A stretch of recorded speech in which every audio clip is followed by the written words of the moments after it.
On this video, we're going to be recovering this four-wheeler seat. I believe this is the original one. It's got that warning label on it. It came off of that quad.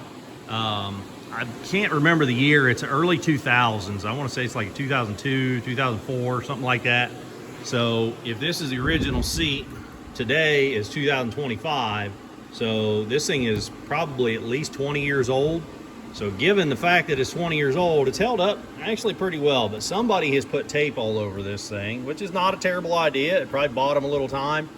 I have owned this thing now I bought the quad a couple of months ago, and it functions okay with this tape on it. You can see this crack here is growing out from under the tape. So it's gonna need a new tape job, or we're just gonna recover it just for looks. It will help to keep the water out, helps if your seat splits and you don't at least tape over it. You'll start wearing the foam just from sitting on it and scooching and stuff. You'll start wearing the foam and you'll deteriorate the foam. Then you're going to have to be replacing foam, and that's a lot more involved. So what we're going to need to do this, we're going to pull out all these staples. I'm going to use screwdrivers, pair of needle nose pliers, whatever. We're going to pull out all these staples. They're stapled into this hard plastic pan. We're going to need a seat cover. I bought this one cheap on Amazon. It's supposed to be cut specifically for my model. You can just use black vinyl. This is just black vinyl. You can get this at Joann's or Hobby Lobby. I don't know if Walmart's sewing section would sell it. Black vinyl works really good. I've done that with other seats before. And sometimes you can get away with, if you get really creative, or if you're any good at it, with a little practice, you can pull these corners down and you don't need to cut it and sew it. So these corners up here are a little tougher to get looking pretty, but you can get these covers cheap on Amazon. And we're gonna need a staple gun, and we'll probably need some batting just to smooth things out, because I got a feeling this up here is gonna need a little work. We might need some foam or at least some batting to make this look a little better. As far as staple guns, the regular spring-loaded kind are not heavy enough to do this. I'm going to use this quarter-inch crown stapler. You can get different length staples for it. I think these are half-inch. We'll probably use those. You can use, if you don't have a pneumatic stapler, you can use one of those electric-powered ones. I've run into I've used 3 of those things in my life, I think. The first one I borrowed off a buddy and redid an old ATV seat, and it worked very well. It was you plug it into the wall, staple gun. Then the last 2 I've tried, I bought one brand new. It was a piece of junk. I bought another one at a yard sale, hoping to get a little bit older one, thinking, maybe it was old school and it would work better. And it was also a piece of junk. So you're probably better off to use a pneumatic stapler if you're going to do this. I'm going to go ahead and flip this thing over, get all these old staples peeled off of here, and we'll see what it looks like under there.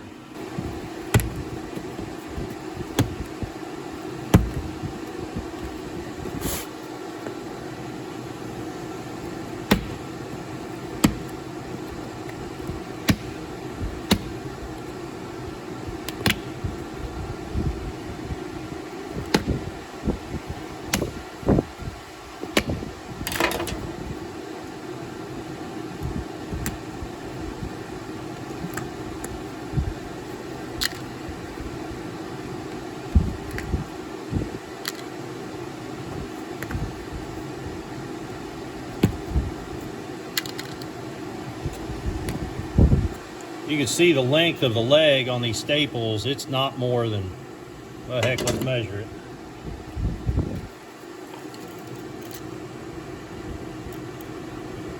It's about a 1/4 inch. So you really don't want something too long that's gonna, poke through the foam and poke you in the leg. Just use a screwdriver to get up under the staple and start it up. Most of them don't come all the way out using the screwdriver though.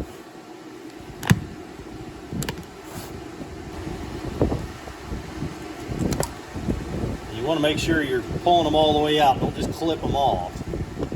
I'm just using the side cutter to pull them out.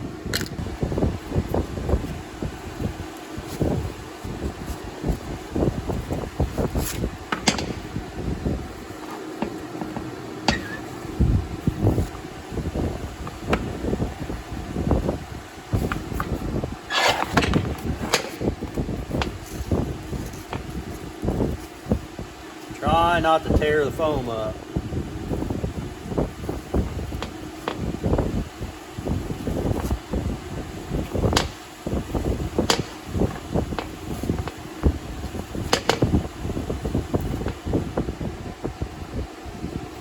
You can see we didn't lose much foam on that piece of tape, but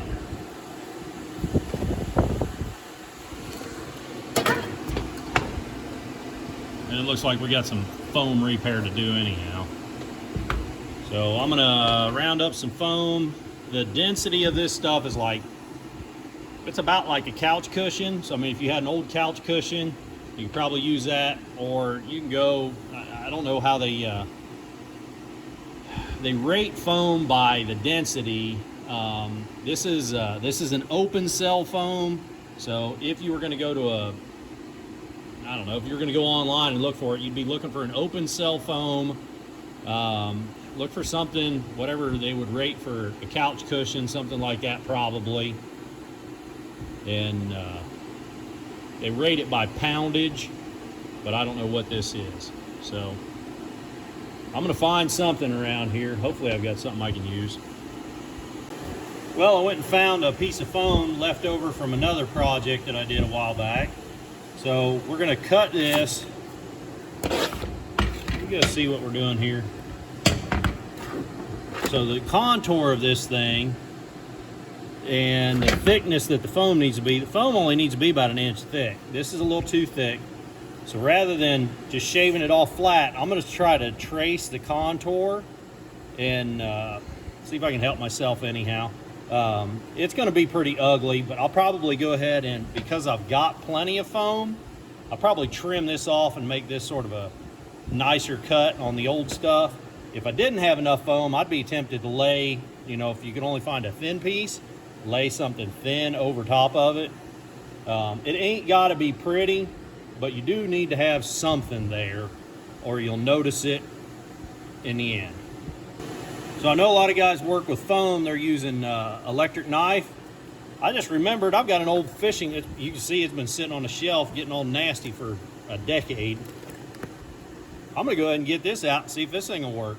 I never use it for fish. Heck, I probably ain't cleaned a fish with this thing in 5 or 8 years.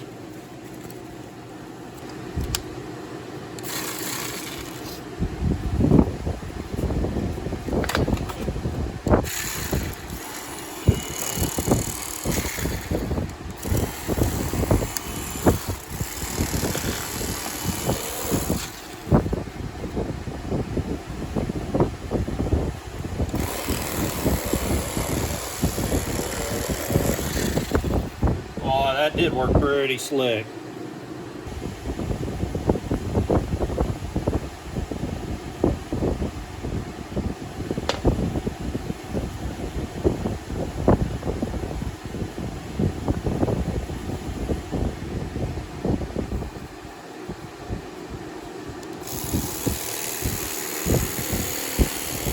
Yep, that's the way to do it. Man, that last project, I can't remember what I was working on.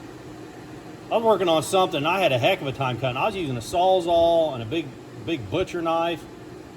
This electric knife really is the way to go. Man, that's nice. Forgot all about that thing.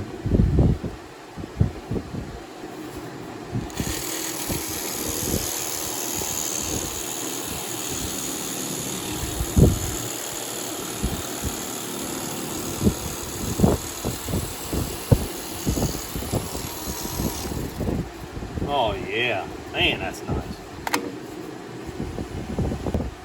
Okay, so now what I'm going to do is I'm going to glue this down and then I'm going to finish everything around. I'm going to use this multi-purpose adhesive just because that's what I got on hand. I'm going to go spray over top of the trash can.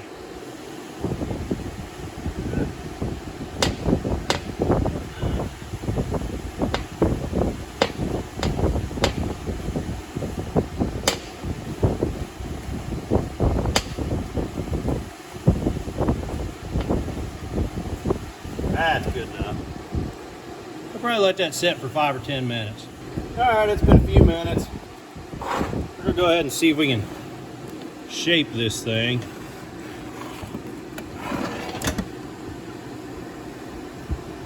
Without screwing it up.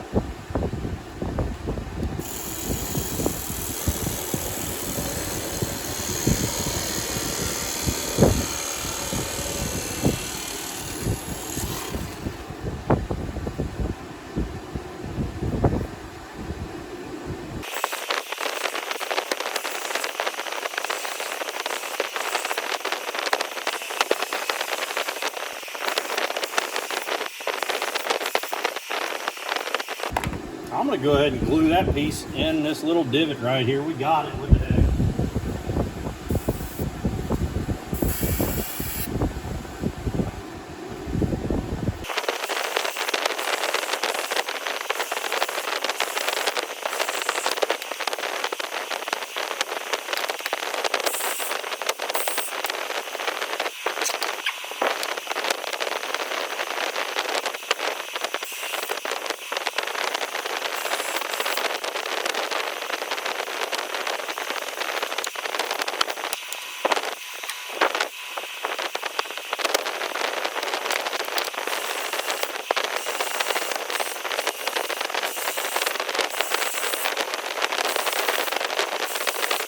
All right, it ain't perfect, but it's a lot better than it was before. So now what we're going to use is leftover again from another project. This is either, I can't tell if this is fleece or if this is a piece of real heavyweight, thin batting. I think it's a piece of fleece. So I'm going to cut a piece that will just sort of lay over top of the whole foam area.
I'm just trying to get it eyeballed, trying to eyeball this seam on the curve of the seat back here.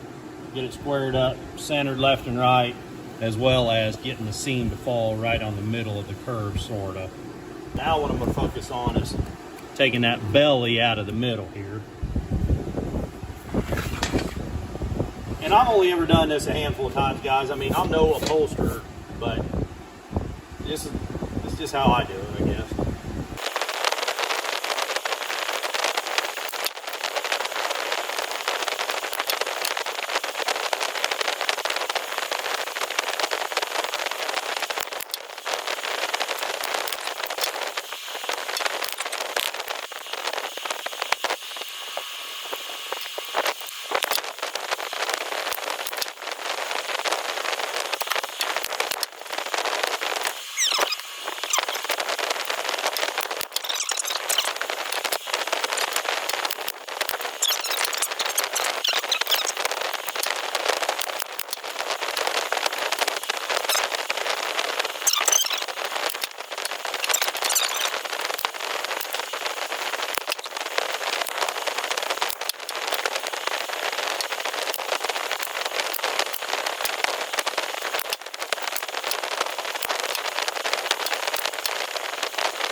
I'm gonna tuck that down and just staple it out of the way.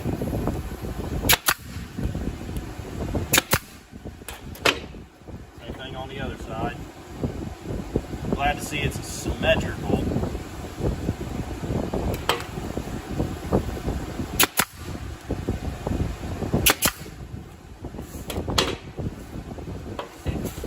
Yeah, we'll put a couple more in here.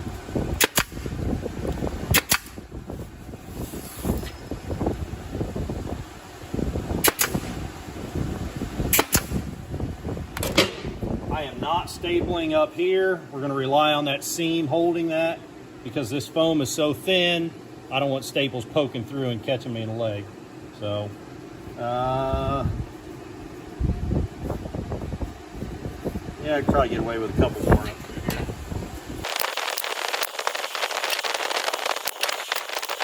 So you can see the seam sort of following the contours of the foam under there. That's pretty good.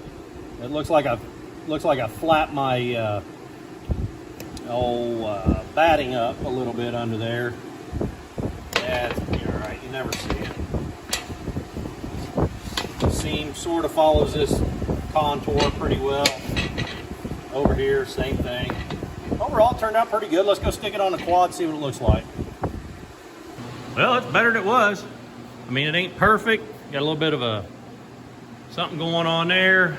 No big deal. Could be the edge of that foam. We didn't trim it perfectly. This side over here, same thing. A little bit of something going on there. That could be that batting got wadded up or something. But, you know, overall, it looks a lot better than it was before. Will it function? Oh, heck yeah, this would be great. I mean, you won't have to worry about that sticky old tape getting stuck to your pants or whatever. You know, sometimes that's an issue. And now we don't have to worry about water getting in there as much. I mean, this stuff, I wouldn't call this 100% waterproof, but it's really, really water resistant. So we don't have to worry about, you know, cracks in that old skin, letting water get in there and work on that foam. So I'm really happy with the results. Given the amount of time and money we put into it, I'm tickled with the results. If you like this video, click the thumbs up button. If you want to see more videos of me working on all kinds of junk out here in the shop, click subscribe. Till the next time, keep on tinkering.